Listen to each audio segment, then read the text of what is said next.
Hi, everybody. Welcome to English Digest. I'm Tom. Hi, I'm Stephanie. It's our sport unit for this edition of our magazine. It's also our all-English unit, so we're going to try to resist speaking to you in other languages besides English. And today's subject is suitable for summer. It's all about surfing, a journey to the heart of the waves. I'm not a surfer myself, but it sure looks nice in the summer when it's really hot. I think about getting out there on the waves. It's not easy, though. You can take some lessons and get better. I know these days a lot of people body surf. Yep. I have tried that, but to get on that board and stay up when the waves are coming isn't easy.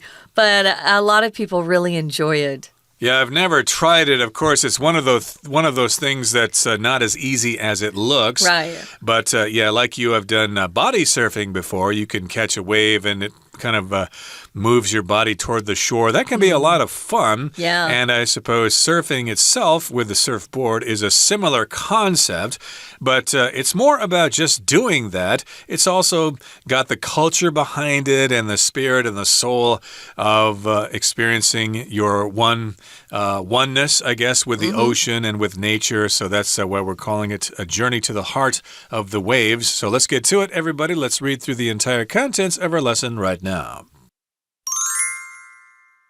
The experience of surfing is unique and hard to describe in words. Surfing involves riding waves on a surfboard and can be done in the ocean, rivers, and even artificial wave pools. Surfers, as they are called, are often portrayed as people who are risk-takers, free-spirited, and in touch with nature. The history of surfing dates back to ancient Polynesia, where it was a way to get from one area to another. It wasn't until the early 20th century that surfing became popular in the Western world, and since then, it has grown into a universal phenomenon. Today, surfing is enjoyed by millions around the world, with many world-class competitions taking place every year. If you're interested in learning to surf, there are a few basic steps to follow. First, paddle out to the surf line where the waves are breaking. Next, watch for waves rolling in, and then paddle quickly to catch the rising wave. As the wave propels you forward, stand up on the surfboard and ride the wave as it breaks toward the shore. To exit the wave, simply step off the board and paddle back out to the surf line to catch another wave. To surf, you need the proper equipment, including a surfboard and a leash that attaches to your ankle and to the board. Surf wax and traction pads are also required to make the board less slippery and give you grip. There are different types of surfboards to choose from, but the most common are longboards and shortboards. Longboards are great for beginners because they are more buoyant and stable, while shortboards allow for greater control and are used by experienced surfers. In Taiwan, surfing is a year-round sport because of the island's location and favorable climate. Dongha, Taidong, is a popular destination for surfers and is home to Taiwan's national surf competition. The beaches of Kending, Yilan, and Hualien are also great places to catch some waves. Surfing along the coast of Taiwan, with the sun setting over the mountains in the distance, is a surfer's dream. So, snatch up your surfboard, wax it up, and hit the waves. Okay, everybody, let's dive right in here, so to speak, and talk about our article, one word in one sentence at a time. The title, of course, is all about surfing. It's a journey to the heart of the waves. And surfing, of course, is when you take a board and you stand on it and then you ride a wave toward the shore. And it is quite popular here in Taiwan in some places. I know people do it in Jiaoxi and Yilan, but I guess you can do it in other places as well. So here in the first paragraph it says, the experience of surfing is unique and hard to describe in words. If you like surfing, well, it's a unique special kind of experience and is hard to put into words. You just can't describe it to people who don't really understand it. People who love to surf love to surf. They seem to be kind of addicted to it. So addicted that they'll move just to be close to the ocean so that they can go in the morning perhaps and go surfing when it's nice and people free. Once the beach gets crowded, it's not so much fun to try to surf. It's easier when there are fewer people or you're just out there with more professional surfers, people who know what they're doing. But yeah, it's hard to describe in words. Here's the description, though. It involves riding waves on a surfboard and can be done in the ocean, rivers, and even artificial wave pools. Very few rivers would allow you to surf. They'd have to be awfully big. And I grew up in Arizona, where we are not near an ocean, but we had a big place called Big Surf. And we would all go there for school day trips. So I remember after we graduated from junior high, we all got to go to Big Surf for the day. And it's an artificial wave pool. So they've kind of built this big space where you feel like you're at the ocean. The sand's not very comfortable compared to real sand, but you have these waves that are made through a machine. And so that's how I first started to at least try to surf. So these are various places that you can do surfing, but of course, mostly they're done in the ocean. And I have heard of something called wake surfing, where you're behind a large boat and they produce this wave behind them, which is called a wake. And you supposedly can surf on that for many, many miles if you want to. But we're talking about the common form of surfing that is done at the beach. And surfers, as they are called, are often portrayed as people who are risk takers, free-spirited, and in touch with nature. And they also have kind of a unique dialect, especially if they're from California. Hey, man, let's go surfing, man. It's the right time of day to do it. They kind of talk that way. Yeah. They talk like they're lazy on drugs, you know. It's kind of a fun way to live, I guess. Anyway, yeah, surfers are interesting people. They're often, they call each other dudes. Hey, dude. Well, they are free-spirited. They kind of live life the way they want to. They're willing to take risks or put themselves in danger. Sometimes if you have a hard fall, it can really hurt you. And it says here that they're in touch with nature. If you're in touch with something, you feel it. So, or you're very in close contact with somebody, for example. Some people are in touch with their families, even though they're in another country, and others aren't so close to their families. If you get in touch with somebody, you get in contact with them. But if you're in touch with your feelings or nature, it just means you're drawn to those things and you feel like you have a close relationship. You really sense them. You have a special connection with that thing, and that's how surfers are often portrayed. Yeah. To portray just means to depict or describe something, especially in literature or art, like how you portray someone in a painting, for example. But here, of course, they're often described or portrayed as people who like to take risks. Of course, when you surf, of course, it's kind of dangerous. You're out there in the ocean, and if the wave is too big, you could be in trouble. And they're free-spirited, of course. They hang out with their friends at the beach. They don't seem to have jobs. They don't seem to do anything in their lives except surf. Maybe their parents are rich or something like that. Maybe, yeah. And indeed, they have a special relationship with nature. Now, the history of surfing dates back to ancient Polynesia, where it was a way to get from one area to another. Now, Polynesia is an area in the central Pacific Ocean. It includes lots of groups of islands, including Hawaii. Right, Hawaii, Samoa, the Cook Islands, French Polynesia. And to get from one island to another, they would just hop on a surfboard and kind of paddle over there or try to surf their way over. So this is where it comes from. It dates back to ancient Polynesia. And like I just mentioned, it was a way to get from one island to another.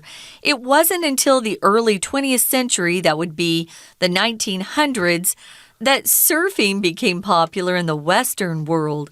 So it started out in Polynesia and then made its way slowly to the Western world. And since that time, it's grown into a universal phenomenon. So by using that phrase grown into, we know that its popularity has expanded. More people are interested in it. If it's universal, it's something that people all over the world like to do.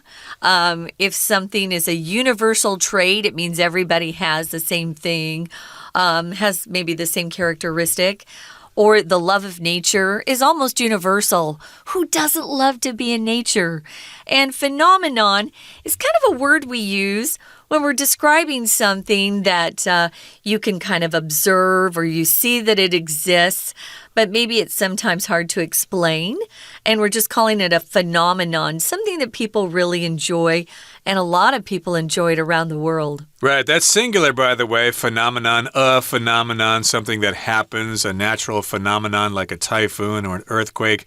And yes, indeed, it's something that is enjoyed by people all over the world, and it's enjoyed by millions of people, with many world-class competitions taking place every year. So with here just continues the point here. It's enjoyed by lots of people, and it has lots of world-class competitions, surfing competitions, and they take place every year. I think it's even an Olympic sport. Now, moving on now to the next paragraph, it says, if you're interested in learning to surf, there are a few basic steps to follow. Indeed, lots of people here in Taiwan know that the ocean is not far away, and they might be thinking of something to do during the hot summer to cool off or to have fun. So you might be interested in surfing, or you might want to learn to surf. And here we've got some simple steps for you to follow to do it. Probably it's best to learn with an instructor, of course, because you are in the ocean and you need to know how to swim and stuff like that. But here's some basic concepts involved with surfing. Yeah, I would suggest either working with a teacher or at least someone who's very experienced, just to stay safe. You're out there in the ocean and you never know. There are tides that can pull you in, and if you're not a strong swimmer, it can be a little dangerous. So make sure you know where you are and you're with somebody who is experienced. Now, here's some of the steps Tom was talking about. The first basic step is you need to paddle out to the surf line. The surf line, and we tell you what that means in the next part of the sentence, is where the waves break. So that's what a surf line is. I'd never heard this before, so it must be a term they use. To paddle, here is a verb, but we use it as a noun too. It can be a noun, which just means it's a short pole that you kind of use in the water to push your boat or your canoe through the waves or the water. So here our first step is to paddle out to the surf line where the waves are breaking. You probably don't have a pole. You're probably just using your arms to the side. Usually I see them sit on the surfboard and then use their arms on either side of the surfboard to kind of move the water, and that's how they'll paddle out to the surf line. Right. If you're in a canoe, of course, you'll paddle in the canoe and you'll use paddles. But if you're in a rowboat, then you will use what are called oars. And in that case, you row the boat. And here you're sitting on the surfboard and you're paddling out to the surf line, which is where the waves break or the waves are breaking. That's the best place to catch a wave and sit on top of the world. Next, watch for waves rolling in and then paddle quickly to catch the rising wave. So you have to observe the waves around you and decide on one. Oh, that one's too small. Maybe that one's too big. It's going in the wrong direction. Oh, this one looks good. So you paddle quickly and then you catch that rising wave. And then as the wave propels you forward, you stand up on the surfboard and ride the wave as it breaks toward the shore. So if something propels you, it basically pushes you someplace. It moves you in that direction. This is related to the word propeller, which is on airplanes. It spins and propels the plane forward. It's not a jet, it's an airplane that uses propellers. Notice here there's a phrase that you'll often hear surfer dudes use, and that's catch the waves. Hey, let's go catch the waves tomorrow morning. Just means they want to go surfing. And you see here, you catch the rising wave. Catch the waves is a pretty familiar phrase that they use. As Tom said, the wave pushes you forward or propels you forward. And then here's the hard part. You have to stand up on the surfboard and ride the wave as it breaks toward the shore. So if the wave is breaking toward the shore, it's just rolling into the beach, where the beach is. And to exit the wave, you simply step off the board and paddle back out to the surf line to catch another wave. Now, usually if you're riding the wave, if you don't catch it right or just, luck would have it, sometimes that wave overtakes you and you get buried in the water. And sometimes I'll be watching these competitions, kind of holding my breath, waiting to see if the surfer pops his head up from the water. I'm kind of worried about them. Indeed. So again, it can be dangerous, so you got to know what you're doing, and it's best to be taught by a qualified instructor.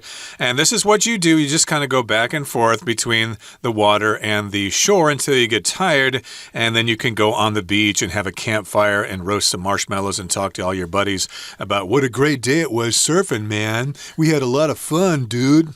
So indeed, you ride the wave as it breaks or as it falls over itself toward the shore, and then when it's all done, you get off your board by stepping off of it, and then you paddle back out there again to the surf line.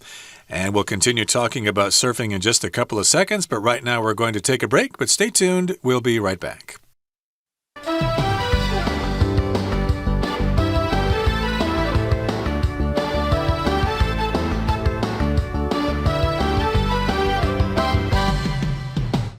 Welcome back, guys. Hey, it's our sports unit. This is our all English unit. We're trying to refrain from using any other language, especially Chinese. And there is no Chinese teacher, so hopefully Tom and I are speaking clearly and slowly enough for you to follow.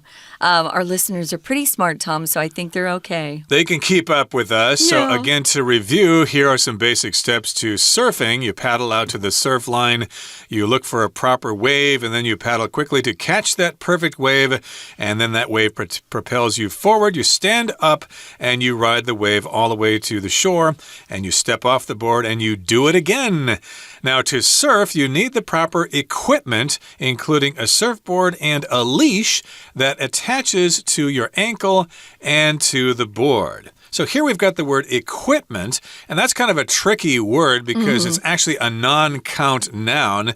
So many people that I've talked to love to add an S to this. I need special equipments to go camping. No, you can't say that equipment is non-count because, there are different kinds of equipment and they come in different shapes and sizes. So it's very difficult for people to count them. So we consider this a non-count noun. And the equipment for this particular activity would include a surfboard. And then you've got a leash as well. I hadn't heard that before. I just figured you stepped off it, but I guess you need That's for professionals, Tom. Okay. So again, the equipment includes a surfboard, which is that large piece of balsa wood or fiberglass or whatever they're made out of. And a leash, of course, is some kind of rope or some kind of chain that connects it to you. If you take your dog for a walk, you're going to use a leash. I believe they call that a lead in England, but the American usage is leash. So yeah, if you get your dog all excited, hey, Buster, you want to go for a walk? They get all excited, of course, and then you attach the leash to them and you take them for a walk. Or they take you for a walk. Some of those big dogs just pull you along. I had never noticed the leash until I started watching some competitions on TV. And I noticed that these surfers would be holding their surfboards, but there was this rope tied around their surfboard to their ankle.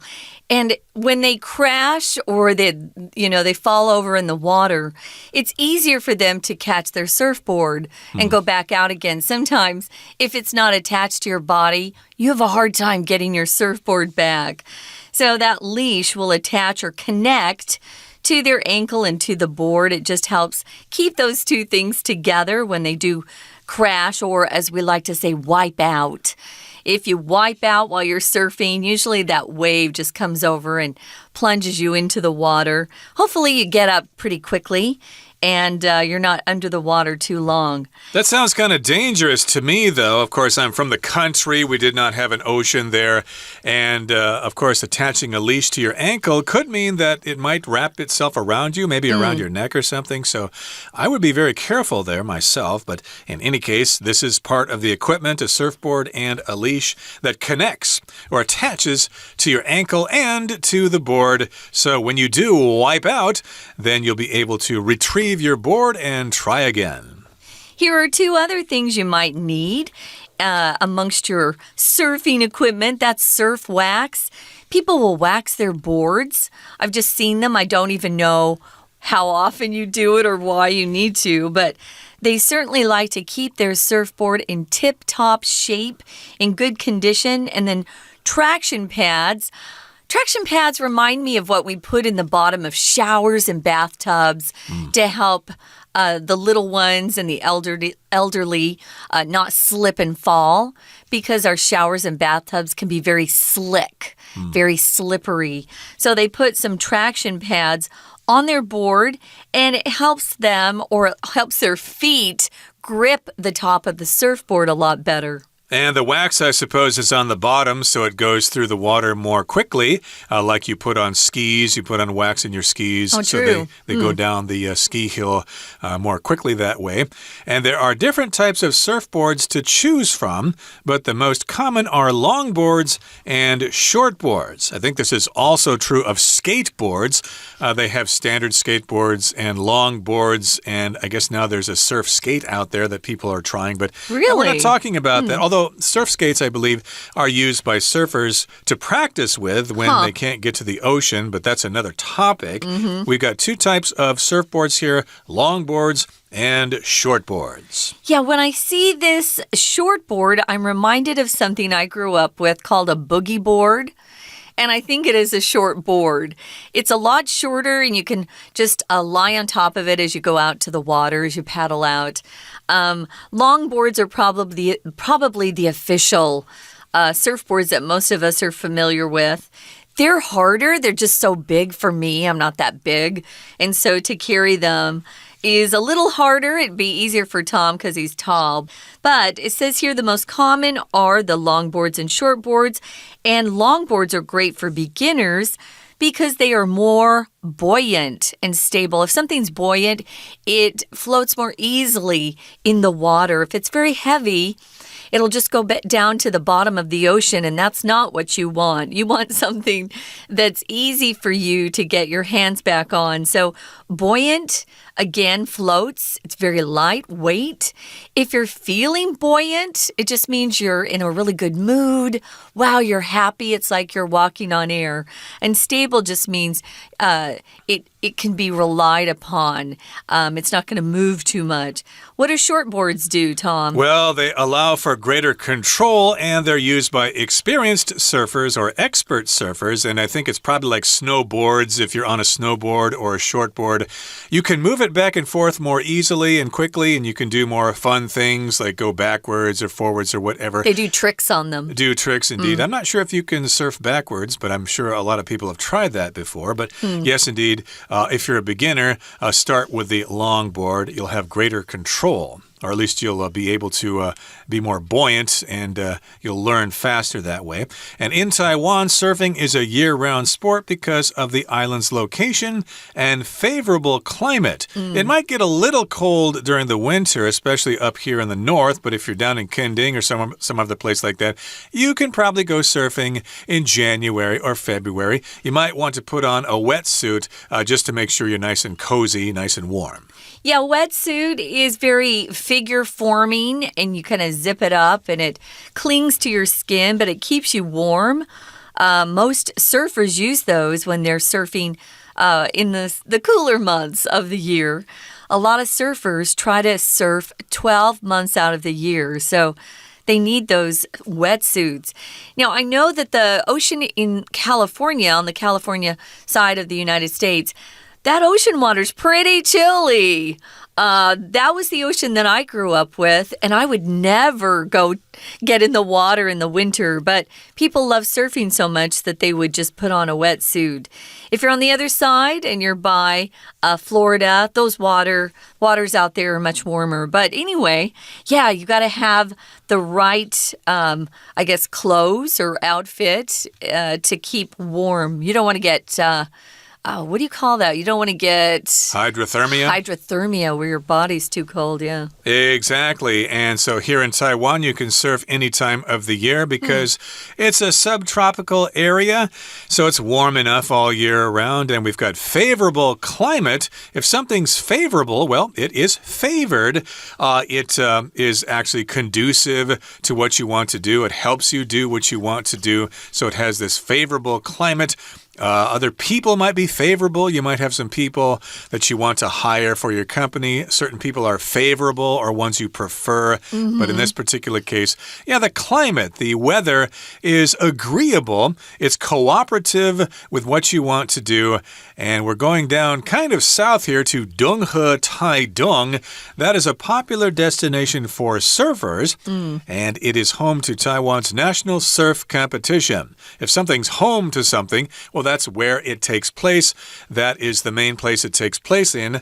And you could say this about all sorts of things, maybe local specialties, like Dan Shui is home to fish balls or things like that. And in this particular case, Donghe, Taidong is home to the national surf competition in Taiwan. Yeah, is home to or be home to something shouldn't be used with people. So you would never say Taiwan is home to Tom.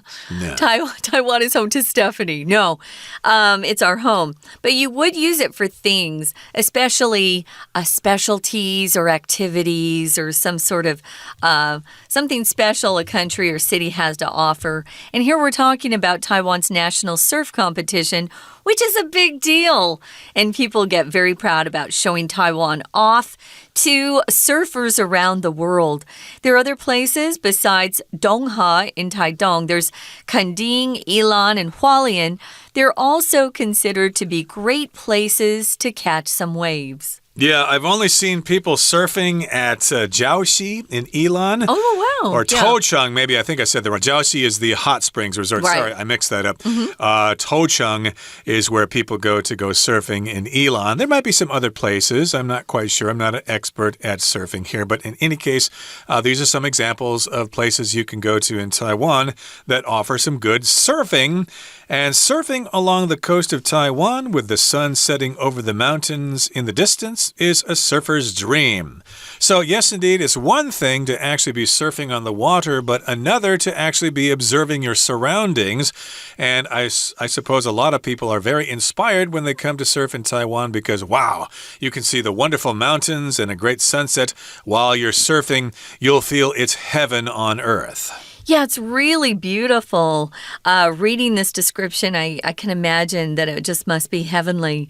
So, our last piece of advice from our author is to snatch up your surfboard, wax it up, and hit the waves. So, if you snatch something, this is a verb. It just means you quickly grab something, quickly seize something. If you're unfortunate enough to be kidnapped, they'll often describe somebody's kidnapping as that they were snatched by someone on the side of the road, or someone opened their car door, snatched them, and then drove away with them. So you can steal something quickly by snatching something. Maybe you've seen movies or shows where a robber or a thief runs by and just grabs a lady's purse and then just keeps running. He snatched her bag. And in this particular case, you want to snatch up your surfboard. You need to wax it up, and then you can hit the waves. Transporting the surfboard to the ocean is another question. You probably need to have special carriers on your car for that. Or I'm sure you can probably rent them in places like Kending or Tocheng. Okay, that brings us to the end of our explanation for today. And hopefully we have inspired you to try surfing yourself. But of course, we want to emphasize safety. Make sure you know how to swim. And it's best to learn through a qualified instructor. From all of us here at English Digest, my name is Tom. And I'm Stephanie. Goodbye. Bye.